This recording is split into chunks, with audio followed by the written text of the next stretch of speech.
நெறைய பேர் வீட்ல பார்த்தா வந்துட்டு, சும்மாவே டெய்லரிங் மிஷின் கெடக்கும். ஒரு ஓரமா டெய்லரிங் மிஷின் கெடக்கும்.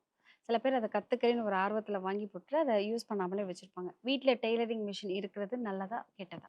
பொதுவா வந்து பார்த்தீங்கன்னா, இந்த டெய்லரிங் மிஷின வந்து என்ன கிரகத்தோட நம்ம ஒப்பிடுவோம் அப்டின்னா, கேதுனோட காரகத்துவம் பொருந்தியது தான் இந்த டெய்லரிங் மிஷின் அப்டின்றது.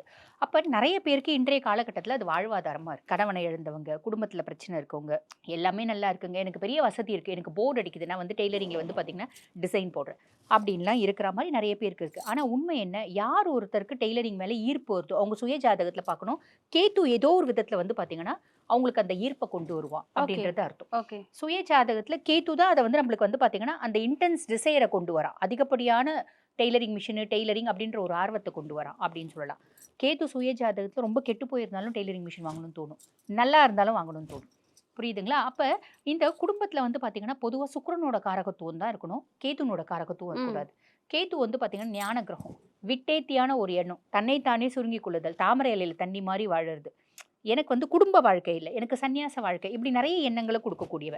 அப்ப வீட்ல டெய்லரிங் மிஷின் இருக்கு அப்படின்னும் போதுமா ரொம்ப எளிமையான விஷயம். டெய்லரிங் மிஷின் இருக்கக்கூடாதா? இருக்கணுமா? அப்படின்றது எல்லாத்த விட, அந்த டெய்லரிங் மிஷினுக்குன்னு ஒரு தனி அறை வச்சிடணும்.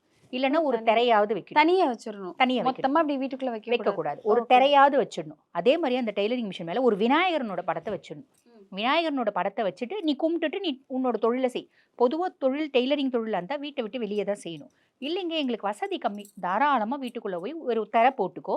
திரை போட்டுட்டு, அது மேல ஒரு விநாயகர வச்சு நீ டெய்லரிங் வேலை செய்யறதுக்கு முன்னாடி விநாயகர வழிபாடு பண்ணிட்டு நீ பண்ணிட்டு டெய்லரிங் செய்யி. செய்யி. ஓகே. அப்போ உன்னோட தொழில் ரொம்ப அமோகமா நடக்கும். சரி. ஏன்னா, கேதுவுக்கு கடவுள் யாருன்னா விநாயகர். ஓ! அப்ப நீ வந்து விநாயகன வழிபாடு பண்றது மூலியமா கேது பிரீத்தி ஆயிடுவான். தாராளமா வச்சுக்கோ தப்பில்ல.